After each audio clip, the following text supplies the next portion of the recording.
একজন মুমিনের সাথে ভালো আচরণ একজন অল্প আমল করে নেওয়ালাকেও উত্তম মানুষে পরিণত করতে পারে। নবীজি সাল্লাল্লাহু আলাইহি ওয়াসাল্লামের কাছে দুইজন মহিলার খবর আসছে। একজনের ব্যাপারে বলা হলো, ইয়া রাসূলুল্লাহি সাল্লাল্লাহু আলাইহি ওয়াসাল্লাম, এই মহিলা এমন কোনো আমল নাই, করে না।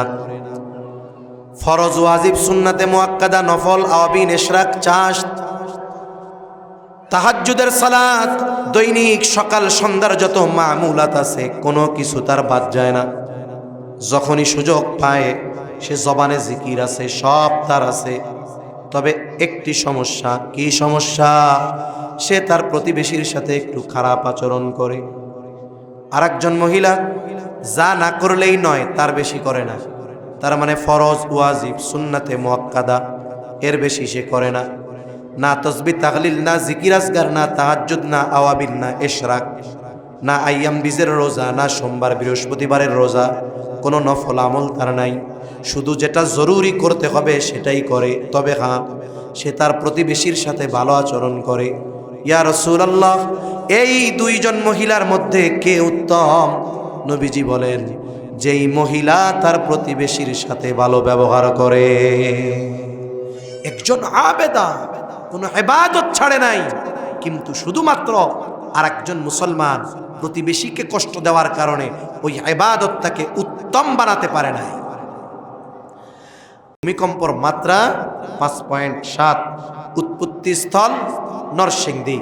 একটু চিন্তা করেন, বিজ্ঞান তো বলে যে পৃথিবীতে দৈনিক 50,000-এর উপরে ভূমিকম্প হয়। দৈনিক ভূমিকম্প চলতে থাকে, কিন্তু মাত্রা ছোট যেটা সেগুলো আমরা অনুধাবন করতে পারি না, কিন্তু যেগুলার মাত্রা একটু বাড়ে, তা এই মাত্রাটা বাড়ে। নড়াচড়া, টেকটনিক প্লেটের নড়াচড়াটা যে বাড়ে 1 ঘন্টা ধরে নয়, কয়েক সেকেন্ডের জন্য বাড়ে। এতে কি হয়?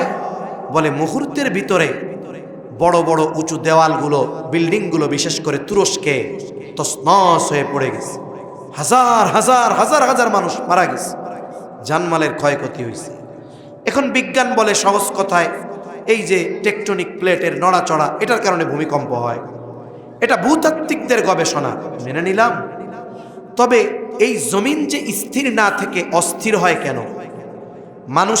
মানুষের মধ্যে অস্থিরতা কাজ করে কখন? বলে যখন এমন কোনো জিনিস আমার সাথে ঘটে যেটা আমার পছন্দের নয় বা আমার জন্য কষ্টের, তখন মানুষের ডিপ্রেশন হয়, টেনশন হয়। আর মানুষের যখন টেনশন হয়, তার আরামের বিছানা থাকলেও তার ঘুম আসে না, সে শুইলে ঘুম আসে না, একদিকে থাকতে পারে না, একবার ডাইনে যায় বামে যায়, উপর হয় চিত হয়, আবার একটু উঠে বেলকুনিতে হাঁটে, আবার একটু ডাইনিং রুমে গিয়ে পানি পান করে। এইভাবে চঞ্চল অস্থিরতা তার মধ্যে কাজ করে। কেন? বলে তার সাথে এমন কিছু হচ্ছে যেটা সে পছন্দ করে না, এই কারণে সে স্থির থাকতে পারে না, অস্থির হয়ে যায় পেরেশানিতে। তা জমিন অস্থির হয় কেন? অস্থির হওয়ার এক কারণ টেকটনিক প্লেট নড়ে। কিন্তু আমরা তো ইমানদার, বিজ্ঞান তো আছে বিজ্ঞানের জায়গায়, আমরা তো ইমানদার। এই বিষয়গুলোকে আমাদেরকে কোরআন এবং হাদিসের আলোকেও নজর দিয়ে দেখতে হবে যে আল্লাহর ঘোষণা কি। আল্লাহ তাআলা বলেন, যাহারাল ফাসাদু ফিল বাররি ওয়াল বাহরি বিমা কাসাবাত আইদিন নাস। এই ভূমিকম্প স্থলভাগে সংগঠিত এক মহা বিপর্যয়। আল্লাহ তাআলা বলেন, জল স্থলে যত রকমের বিপর্যয় সংগঠিত হয় এগুলো সব মানুষের হাতের কামাই। তার মানে এই যে ভূমিকম্প, ভূমিধস, অতিবৃষ্টি, অনাবৃষ্টি, সিডর, আয়লা, লাইলা, জলোচ্ছ্বাস, এগুলো সব আমাদের হাতের কামাই। আর এগুলো কেন হয়? বলে আমাদের বদআমলের কারণে হয়। আল্লাহ তাআলা বলেন, লিউযীকাহুম বা'দাল্লাযী আমিলু লা'আল্লাহুম ইয়ারজিউন। এই বিপর্যয় আসে আমাদের আমলের কারণে, সেটা হলো বদআমল, সেটা হলো পাপ। তবে আল্লাহ তাআলা বান্দার প্রতি বড় রহম দিল। রাসূলুল্লাহ সাল্লাল্লাহু আলাইহি ওয়াসাল্লামের দোয়া এই উম্মতের জন্য যে আল্লাহ, অতীতের উম্মতের মতো পাপের কারণে আমার উম্মতকে আপনি সমূলে ধ্বংস করে দিবেন না। নবীজির দোয়া আল্লাহ কবুল করেছেন। তবে আল্লাহ কেন দেন? দিয়ে আমাদেরকে একটু সতর্ক করেন। কি সতর্ক? যে তোমরা তো পাপের পথে চলতেছ, তোমরা তো শয়তানের পথে চলতেছ, তোমরা গুনার পথে চলতেছ। এই মুসিবত দিয়ে সতর্ক করে দেন, লাআল্লাহুম ইয়ারজিউন, যাতে এই ভূমিকম্প দেখে, সিডর দেখে, জলোচ্ছ্বাস দেখে, সুনামি দেখে আমরা যেন পাপের পথ পরিহার করে আল্লাহর পথে, দ্বীনের পথে, নেকের পথে ফিরে আসি। কিন্তু আফসোস, বলেন তো, ভূমিকম্পের পরে চায়ের দোকানের আড্ডা কি কমছে? সিনেমা হলের দর্শক কমেছে? ফেসবুকের স্ক্রল করা লোক কি কমছে? মসজিদে মুসল্লি কি বেড়েছে? কি হলো তাহলে? তাহলে আল্লাহ যে জন্য দিলেন সেটা যদি আমরা গ্রহণ করে সতর্ক না হয়ে আল্লাহর পথে যদি ফিরে না আসি, তার মানে যেটা এসেছে নেক্সটে তার বড় আসবে, ছোট নয়। সেজন্য আমাদের পরিস্থিতিও এরকম। ওই মুহূর্তে যখন মুসিবত হয়, ভূমিকম্পের কম্পন যখন সৃষ্টি হচ্ছে, যে আল্লাহর নাম নেয় না সেও তখন আল্লাহকে ডাকে। কিন্তু আফসোস, লোহা পিটাইলে, লোহা দিয়ে যত কিছুই বানানো হোক না কেন, লোহা পিটাইলে একটা জাতীয় শব্দ হয়। বলেন তো শব্দটা কি? জানেন না? লোহা পিটাইলে একটা শব্দ হয়, কয় যেই সেই। কি কয়? যেই সেই। ঘুম আসতেছে আপনাদের? আপনি একজনের মনে হচ্ছে ঘুম নাই, বাকি সবার ঘুম আসছে। তাকবীর দেন একটা, নারায়ে তাকবীর। আরো জোরে, নারায়ে তাকবীর। কথা কি বুঝতে কষ্ট হইতেছে? সমস্যা হচ্ছে? অপ্রয়োজনীয় কথা হচ্ছে? আচ্ছা, তাহলে আল্লাহ তাআলা যেই জন্য এই বিপর্যয় দেন, মূল উদ্দেশ্য কি? লাআল্লাহুম ইয়ারজিউন, যাতে করে তারা আল্লাহর দিকে ফিরে আসে। কিন্তু আফসোস, যখন ওই মুসিবতটা সংগঠিত হয় তখন আমরা আল্লাহকে ডাকি, কিন্তু পরক্ষণেই আমরা আবার আল্লাহকে ভুলে যাই, শাস্তির কথাও ভুলে যাই। আমাদের ক্যারেক্টার, আমাদের যে খাসলাত, এটা তো আমি আমার খাসলাত কি তার চাইতে আরো বেশি ভালো জানে কে? আমরা বিপদে পড়লে আল্লাহকে ডাকি, বিপদ গেলে আল্লাহকে ভুলে যাই। আল্লাহ তাআলা কোরআনুল কারীমের মধ্যে বলেন, فَإِذَا رَكِبُوا فِي الْفُلْكِ دَعَوُا اللَّهَ مُخْلِصِينَ لَهُ الدِّينَ فَلَمَّا نَجَّاهُمْ إِلَى الْبَرِّ إِذَا هُمْ يُشْرِكُونَ।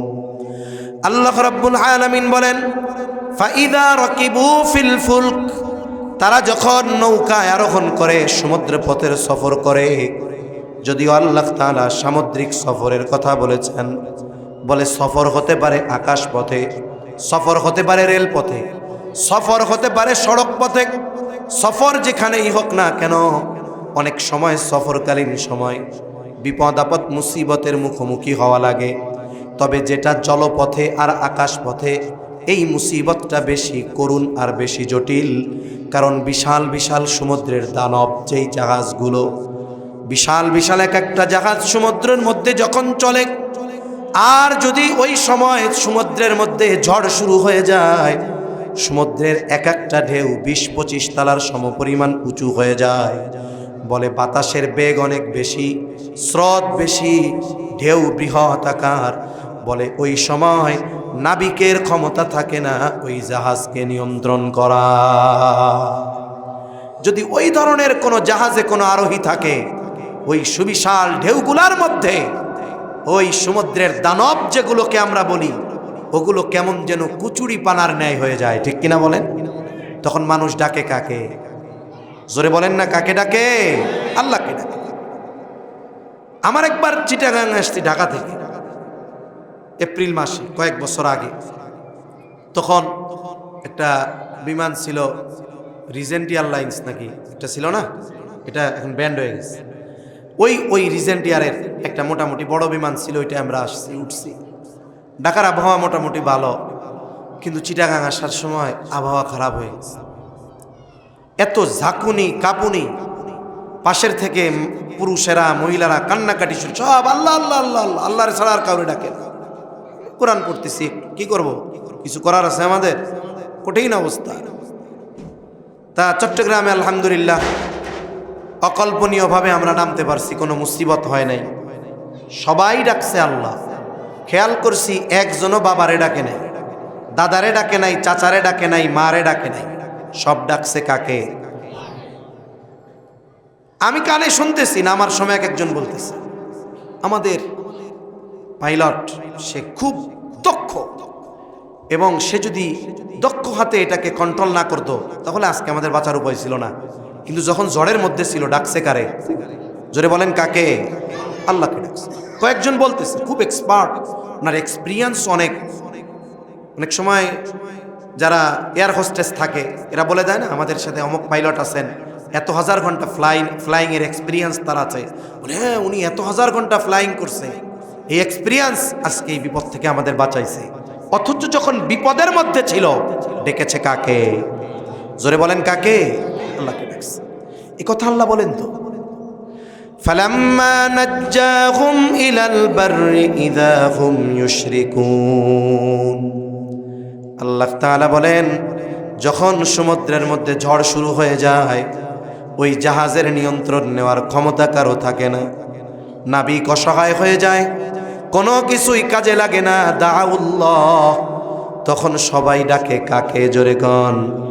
ওই ডাকাটা কেমন একনিষ্ঠতার সাথে ডাকে যে আল্লাহ বলেন দাউল্লাহ মুখলিসিনা লাহুদ্দিন। তারা একেবারে একনিষ্ঠতা আর একাগ্রতার সাথে আল্লাহকে ডাকে। আর আল্লাহ বলেন যখন আমি তাদেরকে নিরাপদে কিনারায় পৌঁছায়া দেই ফাইদা হুম ইউশরিকুন, এখন তারা আল্লাহ তাআলার সাথে শিরিক করা শুরু করে দেয়। ওই সময়কে আল্লাহ বাঁচানোর কেউ নাই তুমি ছাড়া। পাড়ে আসার পরে কয় খুব এক্সপিরিয়েন্স, শক্ত হাতে কন্ট্রোল করছে, নাইলে আজকে বাঁচার উপায় ছিল না। এই চরিত্র মানুষের। এই জন্য বিপদ আসে আমাদেরকে সতর্ক করে, রেড সিগন্যাল দেয়। আমরা বিপদের সময় আল্লাহকে ডাকি, বিপদ চলে গেলে লোহার সেই আওয়াজ যেই সেই। এমনটা হওয়া যাবে? ভূমিকম্প তো বিল্ডিং কাঁপাইতে পারলো, আমার হৃদয় তো কাঁপাইতে পারলো না। ভূমিকম্প তো বিল্ডিং হেলায়া দিল, কিন্তু আমারে তো মসজিদমুখী করতে পারলো না। যদি এমনটা আমরা করতে থাকি, অবাধ্যতার মাত্রা বাড়তে থাকে, আস্তে আস্তে ভূমিকম্পের রিক্টার স্কেল সময়ের সাথে সাথে কমবে না, বরং আরো বাড়বে। তাহলে ভূমিকম্প সংঘটিত হওয়ার মূল কারণ হলো পাপ। হাদিসের মধ্যে আসছে, একাধিক হাদিসের মধ্যে নবীজি সাল্লাল্লাহু আলাইহি ওয়াসাল্লাম বলেন জমিনে যখন পাপাচার বেড়ে যায়, মানুষ যখন যাকাতকে জরিমানা মনে করে, অশ্লীলতা, বেহায়াপনা, মদ্যপান, নাচ গান, মা বাবার অবাধ্যতা বেড়ে যায়, এই ধরনের আরো অনেকগুলো পাপের কথা নবীজি জানায় দিয়া বলেন এগুলো যখন বেড়ে যায় তখন তোমরা ভূমিধস, ভূমিকম্প, পাথর বৃষ্টি, অগ্নি বৃষ্টির জন্য অপেক্ষা করো। সময়ের সাথে সাথে বাড়বে, একের পর এক আসতে থাকবে। কেমন ভাবে আসবে? নবীজি বলেন মালা যদি ছিঁড়ে যায়, পুঁথির মালা, ওই পুঁথিগুলো একটা একটা করে টপ টপ করে যেমন পরপর জমিনে পড়তে থাকে, বলে একের পর এক এই ধরনের আযাব আসতে থাকবে যতক্ষণ না আমরা আমাদের আমলগুলোকে পরিশুদ্ধ না করব। সেজন্য আমাদের আমলি পরিবর্তন দরকার, গুনার থেকে বাঁচা দরকার। হয়তো সময়ের সাথে সাথে কিয়ামত হবে, গুনাহ বাড়বে, ভূমিকম্প বাড়বে, তবে ওই পাপাচারগুলো যেন আমাদের দ্বারা সংগঠিত না হয়। আমি যদি পাপ থেকে বেঁচে থাকি, ভূমিকম্পে আমি মারা গেলাম, আল্লাহর কাছে বলতে পারবো আল্লাহ আমি তো পাপগুলোর সাথে ছিলাম না। আর যারা পাপাচারে লিপ্ত ছিল তাদের ঠেকানোর মতো সামর্থ্য আমার ছিল না, আমি আমাকে নিজেকে পাপ থেকে বাঁচানোর চেষ্টা করছি। সেজন্য সাবধান, এ পাপগুলো যেন আমাদের দ্বারা না হয়। 3 নম্বর, নবীজি বলেন ওয়ায়াতাকারাবাজ জামান, সময় নিকটবর্তী হয়ে যাবে। মুহাদ্দিসিনে কেরাম বলেন এর দ্বারা উদ্দেশ্য হলো সময় বরকত শূন্য হয়ে যাবে। এই পৃথিবীর অন্যতম একজন আলেমে দ্বীন জাস্টিস মুফতি তকি উসমানী দামাত বারকাতুহুমুল আলিয়া হযরত বলেন যে মানুষ তার সময়কে ব্যবহারের মাধ্যমে বরকতময় করতে পারে, প্রলম্বিত করে ফেলতে পারে, আবার মানুষ তার কর্মের মাধ্যমে সময়কে সংকুচিত বা বরকতহীন করে ফেলে। অথচ আমাদের বাংলাদেশে আমাদের সবার সূর্য একসাথেই উঠবে, একসাথেই ডুববে। তাইলে একজনের সময়ে বরকত, একজনের সময় প্রশস্ত, আর একজনের সময় সংকীর্ণ কেন হয়? কেমনে হবে? একটা উদাহরণ দিয়ে বুঝতে সহজ হবে। মনে করেন আমাদের দেশে আমাদের মসজিদগুলাতে যারা ইমাম সাহেব আছেন, আমাদের মসজিদ কমিটি বা মুসল্লিরা ইমামের বেতন না বাড়াইতে পারলেও ইমামের উপরে মোটামুটি পিএইচডি করে ফেলে। ইমামের ব্যক্তিগত জীবন সহ, ইমাম নামাজে কয় মিনিট পড়ান ফজরের নামাজ, ইমাম সাহেব বাথরুমে গেলে কতক্ষণ লাগে, ইমাম সাহেব কেমনে হাঁটে, কেমনে খায়, এইগুলো আমাদের মুসল্লিরা খুব আকারে প্র্যাকটিস করে। মুসল্লিদের হিসাব যে হ্যাঁ ইমাম সাহেব ফজরের নামাজে তার 8 মিনিট লাগে, কথার কথা কয় মিনিট? 8 মিনিট। এখন ইমাম সাহেব নামাজে দাঁড়াইছেন, আর এখন এই ডিজিটাল জামানায় প্রত্যেকটা মসজিদের সামনে একাধিক ঘড়ি থাকে, নামাজের টাইম সহ একটা ডিজিটাল ঘড়ি থাকে। অনেক মসজিদের সামনে 8-10টা ঘড়িও আছে। তার মানে কি, মুসল্লি তাকায় তাকায় ইমামের নামাজের টাইম দেখতে পারে। এই ঘড়ি থাকা ভালো, আর এক দিক দিয়ে ঝামেলা। কেন? কারণ হলো কি, দেখুন বাইতুল্লাহ যারা গেছেন তাদের এই এক্সপিরিয়েন্স আছে। বাইতুল্লাহ কিন্তু জামাত কয়টায় শুরু হবে এই সময় কখনো দেখানো হয় না। কোন সময় দেখানো হয়? ওয়াক্ত কখন হবে। এজন্য কি দেখা যায় যে ফজরের নামাজের আজান হয়ে গেছে, ইমাম সাহেব মাঝে মধ্যে 5 মিনিট পরে এসে নামাজে দাঁড়ায় যায়, জামাত শুরু। মাঝে মধ্যে 15 মিনিট পার হয়ে গেছে, ইমামের খবর নেই। এটা কেন? বাইতুল্লাহ বা হারমাইনে নামাজের সুনির্দিষ্ট সময় নাই, ওয়াক্তের সময় আছে। ইমাম সাহেবরা যখন খুশি এসে নামাজে দাঁড়ান, তবে এমন বিলম্ব করেন না যে মানুষ বিরক্ত হয়ে যাবে।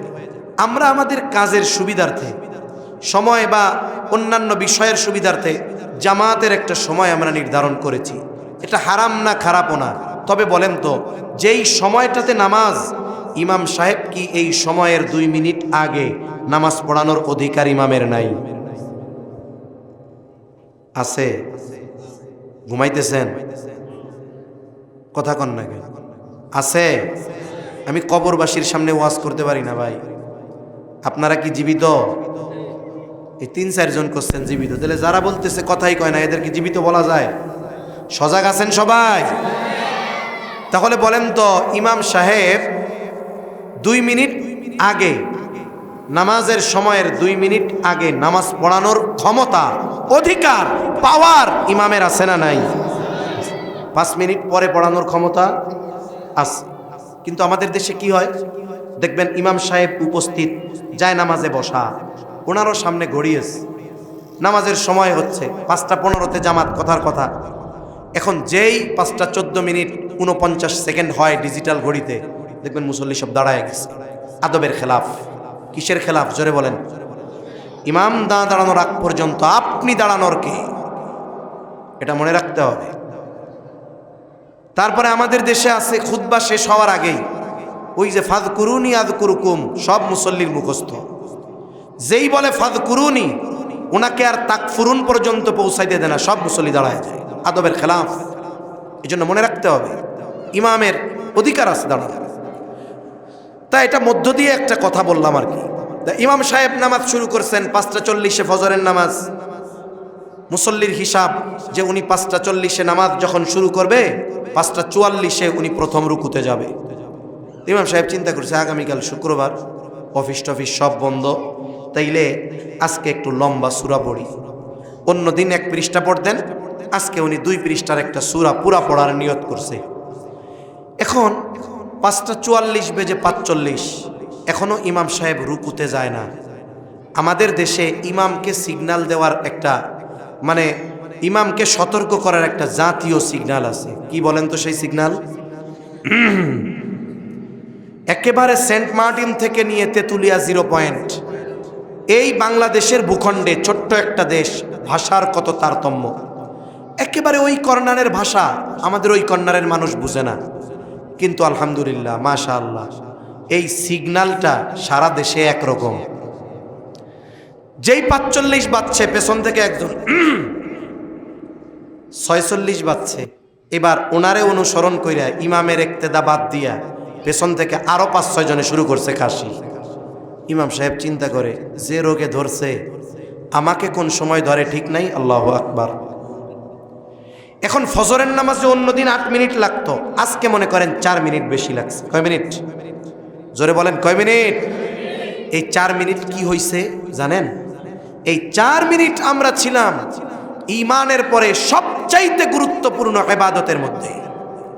আর নামাজ এমন এক ইবাদত, আল্লাহর সাথে ডিরেক্ট কথোপকথন শুরু হয়। এজন্য সূরা ফাতিহার ব্যাপারে সহিহ মুসলিমের মধ্যে আসছে, ইমাম সাহেব এক একটা আয়াত পড়ে আর আল্লাহ তাআলা তার এই পড়ার জবাব দেয়। ইমাম বলে আলহামদুলিল্লাহি রাব্বিল আলামিন, আর আল্লাহ বলেন হামিদানি আবদি, সুবহানাল্লাহ। আর এই কথোপকথনের দায়িত্ব আমরা ইমাম সাহেবের দিয়ে দিচ্ছি, ওনার পিছনে আমরা দাঁড়ায় আছি। অথচ এই আল্লাহর বান্দা ৪ মিনিট ফজরের নামাজে বেশি লাগছে, তার মনে হচ্ছে ৪ ঘন্টা নামাজের মধ্যে দাঁড়ায় আছে, সহ্য হয় না। এই কাশি দেওয়াটাই তার অধৈর্যের প্রমাণ। মনে হচ্ছে সময়টা অনেক লম্বা হয়ে যাচ্ছে, কিন্তু ওই ব্যক্তি মসজিদ থেকে বের হয়ে পাশে চায়ের দোকানে বসলেন, তখন বাজে ৬টা। একটানা ৪ দোকানে ৪ ঘন্টা বসে থাকছে, গল্প করছে, গীবত করছে, রাজনৈতিক আলাপ করছে, টেলিভিশন দেখেছে। এই ৪ ঘন্টা তার কোনো কষ্ট হয় নাই, বরং সে চলে গেছে। তাহলে ওই ৪ মিনিটের মধ্যে বরকত ছিল, ইবাদতের মধ্যে ছিল, এই জন্য এটাকে তার অনেক লম্বা মনে হয়েছে। আর ৪ ঘন্টা অহেতুকার গুনার কাজে ছিল, এই জন্য চোখের পলকে চলে গিয়েছে। মনে রাখতে হবে, নেক কাজে সময়ে বরকত হয়, অহেতুক আর গুনার কাজে সময় থেকে বরকত চলে যায়। মানুষ মারা যাবে, মারা যাওয়ার পরে মানুষ কথা বলবে, কিন্তু এই কথা আমরা শুনতে পাই না। নবীজি বলেন, যদি দুনিয়ার মানুষ শুনতে পাইতো তাহলে দাফন কাফন বাদ দিয়া দিত। যেই মানুষগুলো দুনিয়ায় সময় অপচয় করছে, গুনার কাজে, অহেতুক কাজে, টেলিভিশন দেখে, সিনেমা দেখে, খেলাধুলা করে সময় নষ্ট করেছে, ওরাও মরার পরে কথা বলবে। কি বলবে? আল্লাহ তাআলা তো শুনেন, আমরা হয়তো শুনি না। কারণ এই দুনিয়ার সবচাইতে দামি নেয়ামতগুলার মধ্যে অন্যতম দামি নেয়ামত হলো হায়াত। যারা এই হায়াত গুনার কাজে কাটিয়ে দিয়েছে, অহেতুক কাজে কাটিয়ে দিয়েছে, মরার পরে তারা আল্লাহ তাআলার কাছে একটু হায়াত চাইবে। কি বলবে? ফায়াকুলা রব্বি লাউলা আখখারতানি ইলা আজালিন করিব ফাআসাদ্দাক ওয়া আকুম মিনাস সালিহিন। যেই লোকগুলো দুনিয়ার হায়াতে নেক আমল করে নাই, আল্লাহ তাআলা ধন সম্পদ দিয়েছিলেন, দান সদকা করে নাই, মরার পরে বলবে, ও রব লাউলা আখখারতানি ইলা আজালিন করিব, আমাকে যদি সামান্য সময়ের জন্য একটু অবকাশ দেওয়া হইতো, তার মানে আবার যদি একটু দুনিয়ায় যাওয়ার সুযোগ দিতেন, ও রব যে সম্পদ দিয়েছেন তা থেকে আমি দান করতাম। ফাআসাদ্দাক, শুধু সাদাকা করতাম তা নয়, ওয়া আকুম মিনাস সালিহিন, আমি সৎ কর্মশীলদের অন্তর্ভুক্ত হয়ে যাইতাম। তার মানে যদি একটু দুনিয়ায় যাওয়ার সুযোগ দিতেন, দান সাদাকা করতাম, নেকের কাজ করতাম, এত বেশি করতাম যে সৎ কর্মশীলদের অন্তর্ভুক্ত হয়ে যাইতাম। বলেন তো, ওই লোক মৃত্যুর পরে যত আবেগ, আফসোস আর দরদ নিয়ে আল্লাহ তাআলার কাছে একটু হায়াত, একটু অবকাশ, একটু সময় চাক না কেন, আল্লাহ তাআলা 1 সেকেন্ডের জন্য তাকে দুনিয়ায় আসতে দিবে নাকি? এই মরার পরে ওই ব্যক্তি যেই জিনিসটা আল্লাহর কাছে চাইবে, হায়াত, সেটা আমাদের এখন আছে না নাই? আছে। অথচ একটু চিন্তা করা দরকার, ফিকির করা দরকার যে আমি আল্লাহ প্রদত্ত এই হায়াত কোথায় ব্যয় করতেছি। টাকা ব্যয় করার আগে 15 বার ভাবেন যে কই খরচ করতেছি। টাকার চাইতে দামি হায়াত, ঠিক কিনা বলেন? যদি টাকা দিয়ে হায়াত কেনা যাইতো, যমুনা গ্রুপের মালিক করোনায় মারা যাইতো না। বাংলাদেশের অন্যতম ধনী যারা আছে এরা মারা যাইতো না। কারণ টাকা কেন, গোটা দুনিয়ার সবচাইতে যেই জাগতিক নেয়ামত, এগুলার মধ্যে অন্যতম দামি নেয়ামত এই হায়াত। একটু বেঁচে থাকার জন্য লাইফ সাপোর্টে লাগায়, এটা তো একবারে লাস্ট স্টেজ। বুঝে যে এ লাগানোর যারে লাগানো লাগে, লাখে একজন বাঁচে কিনা সন্দেহ। এরপরেও চিন্তা করে পয়সা যায় যাক, যদি বেঁচে যায় ওখানেও একটু হায়াত পাওয়ার আশা। সেই হায়াত আল্লাহ আমাকে আপনাকে দিছে, সময় আল্লাহ দিয়েছে। আমাদের চিন্তা করা দরকার এই সময় আমি কিভাবে ব্যয় করতেছি। তাহলে সময় যদি অপব্যয় করি বরকত শূন্য হবে, সময় যদি ভালো কাজে ব্যয় করি আল্লাহ তাআলা সময়ের মধ্যে কি দিবেন জোরে বলেন, বরকত দিবেন। আখিরুজ জামানে এমনটা মনে হবে, যুগ মনে হবে বছরের মতো, বছর মনে হবে মাসের মতো, মাস মনে হবে সপ্তাহের মতো, সপ্তাহ দিনের মতো, দিন ঘন্টার মতো, ঘন্টাকে মনে হবে মিনিটের মতো, মিনিটকে মনে হবে সেকেন্ডের মতো। কষ্ট হচ্ছে নাকি আপনাদের? 4 নম্বর, নবীজি সাল্লাল্লাহু আলাইহি ওয়াসাল্লাম বলেন ওয়াতাযহারাল ফিতান। এখানে ফিতনা দ্বারা উদ্দেশ্য হলো দাজ্জালের ফিতনা।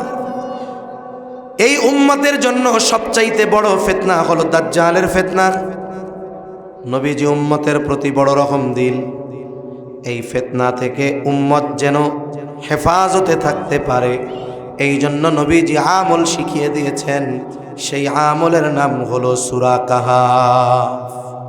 সূরা কাহাফ, নবীজি বলেন যেই ব্যক্তি জুমার দিনে এই সূরা তিলাওয়াত করবে আল্লাহ তাআলা তাকে দাজ্জালের ফিতনা থেকে হেফাজত করবে। সুবহান।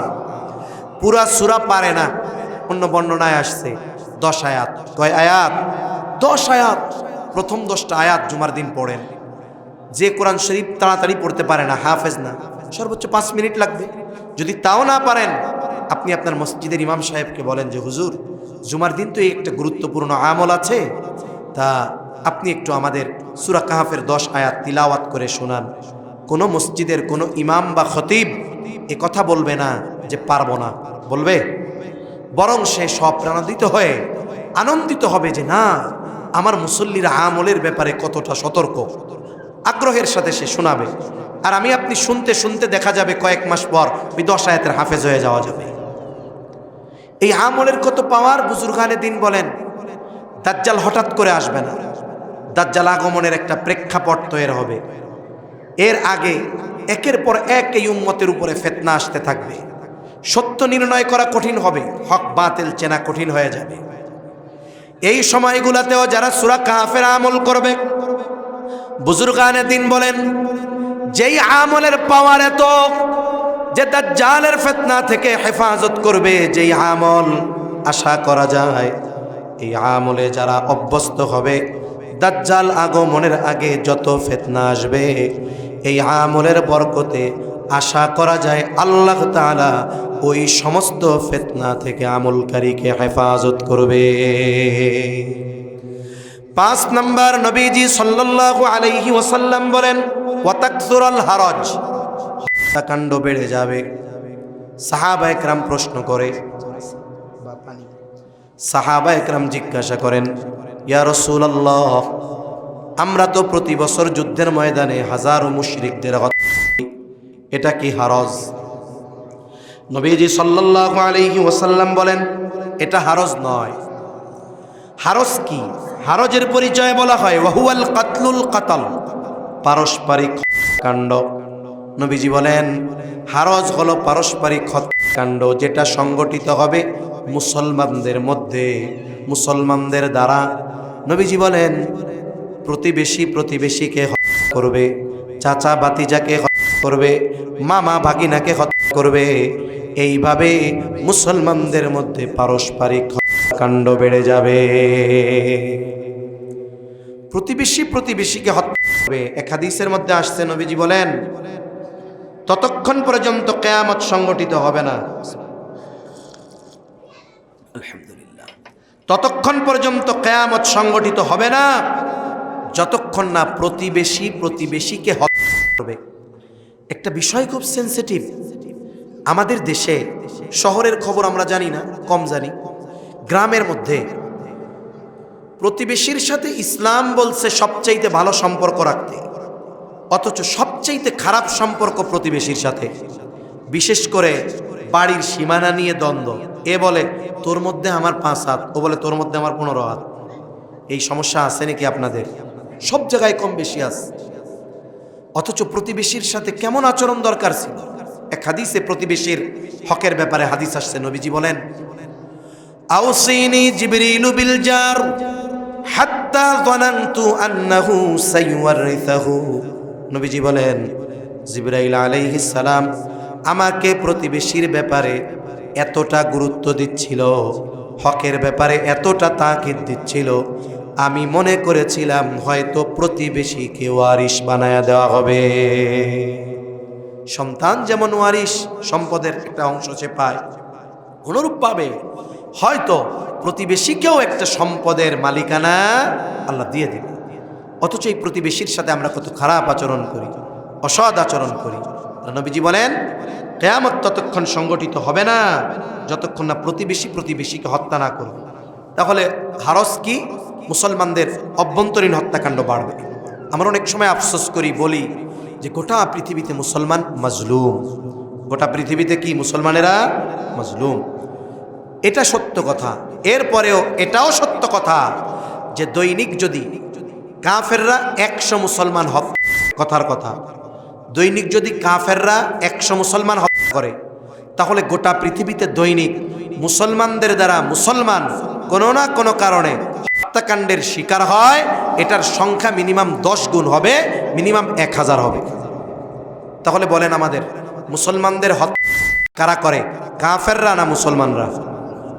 আপনি বাংলাদেশে সারা দেশের খোঁজ নেন, আমার মনে হয় শত শত হত্যাকাণ্ড পাবেন মুসলমান কর্তৃক সংগঠিত আমাদের এই ছোট্ট একটা ভূখণ্ডে। পৃথিবীর কত ভূখণ্ডে হত্যাকাণ্ড চলতেছে। এই যে কয়দিন ধরে সুদানে চলতেছে, কাফেররা করতেছে নাকি? মুসলমান জালেম শাসকদের প্রত্যক্ষ মদদে নির্বিচারে গণহত্যা হচ্ছে। এই জন্য সাবধান, হত্যা তো এটা বহু দূরের বিষয়। আমার চিন্তা থাকবে আমার জবানে একজন মুসলমান যেন অন্যায়ভাবে আমার জবান দ্বারা, কথার দ্বারা কষ্ট না পায়। রাসূলুল্লাহ সাল্লাল্লাহু আলাইহি ওয়াসাল্লাম বলেন, সিবাবুল মুমিনি ফুসুকুন ওয়া কিতালুহু কুফর। নবীজি বলেন, মুমিনকে গালি দেওয়া ফাসিকি, হত্যা করা কুফরি। কেউ অন্যায়ভাবে একজন মুসলমানকে হত্যা করলো, কেমন যেন সে গোটা পৃথিবীর সব মানুষকে হত্যা করলো। অন্যায় হত্যাকাণ্ড কোনটা? শরীয়ত যেই ক্ষেত্রে হত্যাকাণ্ড অনুমতি দিয়েছে, যেমন কিসাস, আমাদের দেশে তো ওই আইন নাই, হত্যা, এই ধরনের যে বিষয়গুলো, এগুলো ছাড়া যত হত্যাকাণ্ড আছে সবগুলো এই ধরনের হত্যাকাণ্ডের মধ্যে পড়বে। যে একজনকে মারছে, তেমন গোটা দুনিয়ার মুসলমানকে মারছে। এটা পারিবারিক কারণে হোক, সামাজিক কারণে হোক, অর্থনৈতিক কারণে হোক, রাজনৈতিক কারণে হোক, প্রভাব বিস্তার কেন্দ্রিক কারণে হোক, যে কোনো কারণে একজন মুসলমানকে গোটা পৃথিবীর সব মানুষকে হত্যা করার শামিল। সেজন্য সাবধান, এই ধরনের কাজ যেন আমার আপনার মাধ্যমে না হয়। ওটা তো বহুদূর। জবান দিয়ে আমি একজন মুসলমানকে অন্যায়ভাবে কষ্ট দিব না। কিন্তু যদি এমন হয় দ্বীনের ব্যাপারে বাপকেও ছাড়া যাবে না। কারণ একজন মুমিন আল্লাহর কাছে উত্তম ইবাদতের মাধ্যমেই হতে পারে এমনটা নয়। একজন মুমিনের সাথে ভালো আচরণ একজন অল্প আমল করে নেওয়ালাকেও উত্তম মানুষে পরিণত করতে পারে। নবীজি সাল্লাল্লাহু আলাইহি ওয়াসাল্লামের কাছে 2 জন মহিলার খবর আসছে। একজনের ব্যাপারে বলা হলো, ইয়া রাসূলুল্লাহ সাল্লাল্লাহু আলাইহি ওয়াসাল্লাম, এই মহিলা এমন কোনো আমল নাই, করে না। ফরজ, ওয়াজিব, সুন্নাতে মুআক্কাদা, নফল, আওয়াবিন, ইশরাক, চাষ, তাহাজ্জুদের সালাত, দৈনিক সকাল সন্ধ্যার যত মামুলাত আছে কোনো কিছু তার বাদ যায় না। যখনই সুযোগ পায় সে জবানে জিকির আছে, সব তার আছে। তবে একটি সমস্যা। কি সমস্যা? সে তার প্রতিবেশীর সাথে একটু খারাপ আচরণ করে। আরেকজন মহিলা যা না করলেই নয় তার বেশি করে না। তার মানে ফরজ, ওয়াজিব, সুন্নাতে মুআক্কাদা এর বেশি সে করে না। না তসবি তাহলিল, না জিকির আসগার, না তাহাজ্জুদ, না আওয়াবিন, না ইশরাক, না আইয়াম বীজের রোজা, না সোমবার বৃহস্পতিবারের রোজা, কোনো নফল আমল তার নাই। শুধু যেটা জরুরি করতে হবে সেটাই করে। তবে হ্যাঁ, সে তার প্রতিবেশীর সাথে ভালো আচরণ করে। ইয়া রাসূলুল্লাহ, এই দুইজন মহিলার মধ্যে কে উত্তম? নবীজি বলেন, যেই মহিলা তার প্রতিবেশীর সাথে ভালো ব্যবহার করে। একজন আবেদা, কোনো ইবাদত ছাড়ে নাই, কিন্তু শুধুমাত্র আর একজন মুসলমান প্রতিবেশীকে কষ্ট দেওয়ার কারণে ওই ইবাদতটাকে উত্তম বানাতে পারে নাই। আল্লাহ তাআলা বলেন, তোমরা মুসলমান না হয়ে মইরো না। সেজন্য মুসলমান হওয়ার দরকার আছে না আমাদের? এখন মুসলমান হতে হবে তো খাঁটি মুসলমান। এখন শুধু ইবাদতের মাধ্যমেই কি প্রকৃত মুসলমান হওয়া যায় না? নবীজি বলেন, আল মুসলিমু মান সালিমাল মুসলিমুনা মিন লিসানিহি ওয়া ইয়াদিহি। নবীজি বলেন, প্রকৃত মুসলমান হলো সে যার জবান এবং হাতের অনিষ্ট থেকে অপর মুসলমান নিরাপদ। এখন আমি আমাকে জাজ করব, আমি আমার অবস্থা জাজ করব কেমনে? জ্বর মাপি কেমনে? থার্মোমিটার দিয়া মাপি না? আমি আমাকে জাজ করব যে আমি কতটুকু মুমিন, আমি জাজ করতে পারবো কেমনে? আমি নামাজ পড়ি 5 ওয়াক্ত, তাহাজ্জুদ, তাওবিন, ইশরাক সব ইবাদত করি, কিন্তু আমি আমার মুসলমান ভাইকে বকা দেই, মুসলমান ভাইয়ের গীবত করি, আমি মুসলমানের সাথে তুচ্ছ কারণে রূঢ় আচরণ করি। আমি বলি, আপনি ইবাদত করে আবেদ হতে পারেন কিন্তু মুসলমান হতে পারেন না। এজন্য আজকে থেকে আমরা নিজে নিজের সাথে ওয়াদাবদ্ধ হই যে আমি আজকে থেকে অন্যায়ভাবে একজন মুসলমান, যার কালিমা লা ইলাহা ইল্লাল্লাহ মুহাম্মাদুর রাসূলুল্লাহ, এইরকম একজন ভাইকেও জাগতিক কারণে অন্যায়ভাবে আমরা কষ্ট দিব না। আর কয়েক মিনিট। 6 নম্বর, নবীজি বলেন, হাত্তা ইয়াকসুরা ফীকুমুল মালু ফায়াফিদু।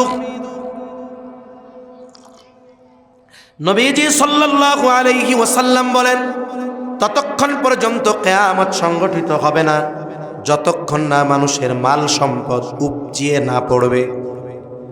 মুহাদ্দিসিনে কেরাম বলেন, এই অবস্থা হবে ঈসা আলাইহিস সালাম পুনরায় যখন দুনিয়ায় আসবেন, দাজ্জালকে হত্যা করবেন, এরপরে তিনি দ্বীন প্রচারে মনোনিবেশ করবেন। ঈসা আলাইহিস সালামের উপরে এক কিতাব নাজিল হয়েছিল, ইনজিল। উনি পুনরায় দুনিয়ায় এসে ইনজিলের দাওয়াত দিবেন না, খ্রিস্ট ধর্মের দাওয়াত দিবেন না, উনি দাওয়াত দিবেন কোরআনের দাওয়াত দিবেন, ইসলামের। গোটা পৃথিবীর আনাচে কানাচে ইসলাম পৌঁছিয়ে যাবে। একটা ব্যক্তিও থাকবে না কাফের, সবাই ইমানদার। তবে এমন নয় যে মুখে বলতেছে ইমান, ভেতরে নেফাক, এমন না। অন্তর আর জবান সেম। গোটা পৃথিবীতে একটা মানুষও মুসলিম থাকবে না, পাক্কা ইমানদার হবে। আর তাদের এই ইমান আর তাকওয়ার কারণে আল্লাহ তাআলা আসমান জমিনের বরকতের দরজা খুলে দিবে। এত পরিমাণ ফসল উৎপন্ন হবে, মানুষের সম্পদ এত পরিমাণ হবে, সম্পদ উপচায়া পড়বে।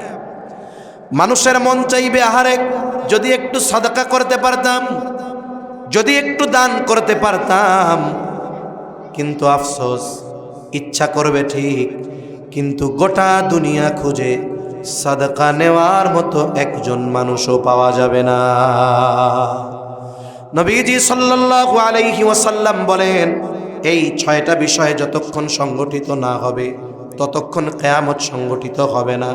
এইবার আয়াতের কথাগুলো কয়েক মিনিটের মধ্যে বলে শেষ। তাহলে 1 নম্বর কথা, ইন্নাল্লাহা ইনদাহু ইলমুস সাআহ, নিশ্চয়ই কিয়ামতের ইলম তথা কিয়ামত কখন সংগঠিত হবে এই সুনির্দিষ্ট সময়ের ইলম একমাত্র যার কাছে, তিনি কে? জিবরাইল আলাইহিস সালামের কাছেও নাই, নবীজির কাছেও নাই। তবে নবীজি কিছু আলামত বলে দিয়েছেন। এবার ওই 5 বিষয়ের দ্বিতীয় বিষয়, আল্লাহ তাআলা বলেন, ওয়া ইউনাজ্জিলুল গায়থ, তিনি বৃষ্টি নামান। মেঘ হলেই বৃষ্টি হয় না। এজন্য অনেক সময় দেখি আকাশ ভরা মেঘ কিন্তু বৃষ্টি নাই। আবার অনেক সময় মেঘের খবর নাই, এমন বৃষ্টি আধা ঘন্টায় শুকনা জায়গায় হাঁটু পানি হয়ে যায়। পত্রিকায় মাঝে মধ্যে দেখি চট্টগ্রামের ফ্লাইওভারগুলো নৌকো চলার উপযুক্ত হয়ে গেছে, হয় না? বৃষ্টিতে, আধা ঘন্টার বৃষ্টিতে অবস্থা খারাপ। এজন্য ইয়াকিন হবে যে আল্লাহই বৃষ্টি নামান, মেঘ হলেই বৃষ্টি হয় না। 3 নাম্বার আল্লাহ তাআলা বলেন ওয়ায়ালামু মা ফিল আরহাম, মায়ের গর্ভে, মায়ের রেহেমে ছেলে না মেয়ে কেউ জানে না, যিনি জানেন তিনি কে? আরো জোরে বলেন কে? অনেকে বলতে পারে হুজুরেন কি হদ দিয়া, বুঝলেন না? আপনাদের ভাষায় একটু চেষ্টা করতেছি। হুজুরেন কি হদ দেয়, আমি তো আর নাতি দুনিয়া এবার 2 মাস এখন জানি গিয়ে দিই ফুয়া হইব। হুজুর অনেক কি করতে লাগবেন দিয়া? হ্যাঁ হ্যাঁ, আপনি জেনেছেন, তবে কখন? আপনি জেনেছেন তো আল্লাহ তাআলা একটা স্ট্রাকচার আকৃতি দেওয়ার পর, কিন্তু একটা সময় তো আপনার নাতি না, আমাদের কারো কোনো অস্তিত্ব ছিল না। আমরা এমন কোনো মানুষ নাই যে দীর্ঘকাল কিছু কাল অতিবাহিত করি নাই যে আমাদের কিছুই ছিল না। আল্লাহ তাআলা বলেন হাল আতা আলাল ইনসানি হিনুম মিনাদ দাহরি লাম ইয়াকুন শাইআম মাযকুরা, কিছুই ছিল না উল্লেখ করার মতো, আমার আপনার কোনো পরিচয় ছিল না, নামগন্ধ কিছুই ছিল না, অস্তিত্বই ছিল না আমার আপনার। আল্লাহ তাআলা অস্তিত্ববিহীন অবস্থা থেকে অস্তিত্ব দিয়েছেন। আপনার নাতি মায়ের পেটের মধ্যেই ছেলে হয়ে যায় নাই হুট করে। আল্লাহ তাআলা যখন একটু শুক্র মায়ের রেহেমে পৌঁছায়া দিছেন, মায়ের প্রতি মাসের অসুস্থতাকে আল্লাহ বন্ধ করে দিয়েছেন। আল্লাহর কুদরতি প্রসেস শুরু হয়ে গেছে। আল্লাহ তাআলা এক সময় ওই ক্ষুদ্র ওই জিনিসটাকে রক্তপিণ্ডে পরিণত করেছেন, এরপরে মাংসপিণ্ডে পরিণত হয়েছে। এই সময়ও মাংসপিণ্ড। এবার বলেন তো, এই সময় দুনিয়ার কোন ইঞ্জিনিয়ার আছে, কোন বিজ্ঞান আর বিজ্ঞানী আছে, কোন আল্ট্রাসোনোগ্রাফি মেশিন আছে যে গর্ভের 4 মাস বয়স ওই সময় একটা মাংসপিণ্ড ওটাকে অ্যানালাইসিস করে, ওটাকে পরীক্ষা নিরীক্ষা করে বলবে যে এই মাংসের টুকরোটা ছেলে হবে না মেয়ে হবে? কোনো প্রযুক্তি আছে? জোরে বলেন আছে? কিন্তু ওই সময়টাতেও যখন একটু শুক্র ছিল, ওই সময়টাতেও আহকামুল হাকিমিন জানেন এটা ছেলে না মেয়ে, এর হায়াত কত, রিজিক কতটুক, সৌভাগ্য না দুর্ভাগ্য, ধলা না কালা, সব কিছু যিনি জানেন তিনি কে? এরপরে আল্লাহ তাআলা বলেন ওয়ামা তাদরি নাফসুম মাযা তাকসিবু গাদা, কেউ জানে না সে আগামীকাল কি উপার্জন করবে।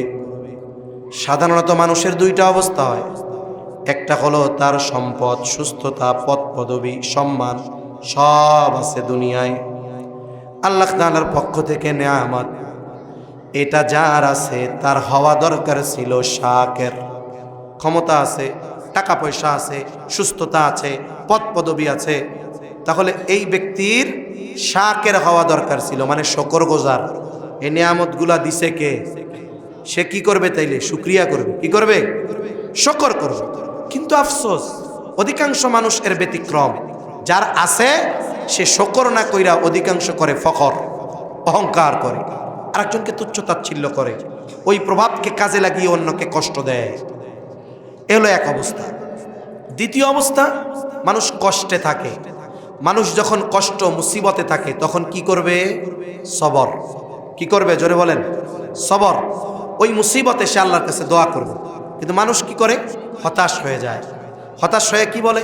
নামাজ কালাম পড়ে, এরপরে আল্লাহ আপনি শুধু আমার এই দেখেন, ওই বেনামাজি টাকা পয়সার অভাব নাই, আর আমি নামাজ পড়ি, আমার 3 বেলা খাইতে কষ্ট হয়। অনুযোগ করবে কেন? সে সবর করবে, আল্লাহর কাছে বলবে আল্লাহ আমার এই অবস্থা আমার জন্য কষ্টকর, আয় আল্লাহ আপনি আমার বরকতময় রিজিক দেন, আমার এই কষ্ট আমার থেকে দূর করে দেন। তাহলে যার আছে শুকর করবে কিন্তু সে করে ফখর, যার নাই সে সবর করবে কিন্তু সে হয়ে যায় হতাশ। এখন বলেন, যার আজকে আছে কালকে থাকবে এর কোনো নিশ্চয়তা আছে? যার আজকে নাই কালকে যে তার হবে না এর কোনো নিশ্চয়তা আছে? কারণ আল্লাহ যদি চান, আমরা যেটাকে অসম্ভব মনে করি মুহূর্তের ভিতরে সেটাকে সম্ভব করে দেন কে? কবি একটা কবিতা বলে, কথা বলে, খুব সুন্দর লাগে আমার কাছে। কি কয়? নদীর এপাড় ভাঙে ওপাড় গড়ে, এই তো নদীর খেলা, সকালবেলার ধনী রে তুই ফকির সন্ধ্যাবেলা। এজন্য যার আছে সে শুকর করবে, কারণ কেউ জানে না আগামী দিন তার ক্ষমতা, চেয়ার, টাকা পয়সা থাকবে কিনা। যার নাই সে হতাশ হবে না, সবর করবে, দোয়া করবে। সেও জানে না হয়তো বা আগামীকাল তার এই অবস্থা আর থাকবে না। 5 নম্বরে আল্লাহ রব্বুল আলামিন বলেন, ওমা তাদরি নাফসুম বিআইয়ি আরদিন তামুত। কেউ জানে না কোন জমিনে তার মৃত্যু হবে। নবীজি বলেন, আল্লাহ তাআলা প্রত্যেকের মৃত্যুর জায়গা এবং সময় সুনিশ্চিত করে রাখছেন। আল্লাহর নবী বলেন, যেখানে যার মৃত্যু, যদি তার কোনো প্রয়োজন নাও থাকে, আল্লাহ তাআলা প্রয়োজন সৃষ্টি করে তাকে ওইখানে নিয়ে যাবেন। এজন্য আমাদের সময়, আমাদের স্থান, মৃত্যুর সময় আর স্থান সুনির্ধারিত। কিন্তু আমার আপনার জানা আছে নাকি? জানা যেহেতু নাই, কি করা দরকার? সব সময় সর্বহালতে মৃত্যুর জন্য প্রস্তুত থাকা দরকার। যে আমি যদি এখনই মারা যাই, আমার সংগ্রহে আখেরাতের পাথেও আছে। আমি যদি চিন্তা করি আমি তো জুয়ান, বুড়া হই, এরপরে নামাজ কালাম পড়া আখেরাতের পাথেও সংগ্রহ করব, তাহলে এটা নিতান্তই বোকামি। আমাদের বাংলাদেশের যে সমীকরণ, প্রতিদিন প্রায় ৩,৫০০-এর আশেপাশে মানুষ মারা যায়। এর মধ্যে অর্ধেকের বেশি যারা মারা যায়, এদের বড় একটা অংশের বয়স ৩০ থেকে ৪৫-এর মধ্যে। এই হিসাবে যুবক যারা আমরা মনে করতেছি আমাদের হায়াত আরও বাকি আছে, এই ধরনের মানুষের মৃত্যুর সংখ্যা বেশি না কম? বেশি। এজন্য আমরা সর্ব অবস্থায় মৃত্যুর জন্য তৈয়ার থাকব। আর সবচেয়ে বড় কথা হলো, গায়েবের প্রতি যার ঈমান যত বেশি, আল্লাহ গায়েব, আল্লাহর প্রতি যার যত বিশ্বাস বেশি, বলে তার দুনিয়ার কর্ম তত সুন্দর, তার আমল তত সুন্দর। এই যে কিয়ামত, আল্লাহর সামনে দাঁড়াতে হবে, সূর্যটা একেবারে নিকটে থাকবে, জান্নাত জাহান্নাম সবগুলো গায়েব, আল্লাহর সামনে আমার জীবনের হিসাব দিতে হবে, সব তো গায়েবের বিষয়। তা এই বিষয়গুলোর উপরে যাদের ঈমান বিশ্বাস যত বেশি, দুনিয়ার কর্ম আমল তাদের সুন্দর বেশি। তাদের দুনিয়ার জীবন যেমন পবিত্রময়, আখেরাতের জীবনও ওই রকম পবিত্র, আনন্দ আর শান্তিময়। আল্লাহ সুবহানাহু ওয়া তাআলা আমাদের সবাইকে কথাগুলো বুঝবার তৌফিক দান করেন। জবান খুলে বলি আমিন, আরো জোরে বলি আমিন। ওয়া আখিরু দাওয়ানা আনিল হামদুলিল্লাহি রাব্বিল আলামিন। আসসালামু আলাইকুম ওয়া রাহমাতুল্লাহি ওয়া বারাকাতুহু।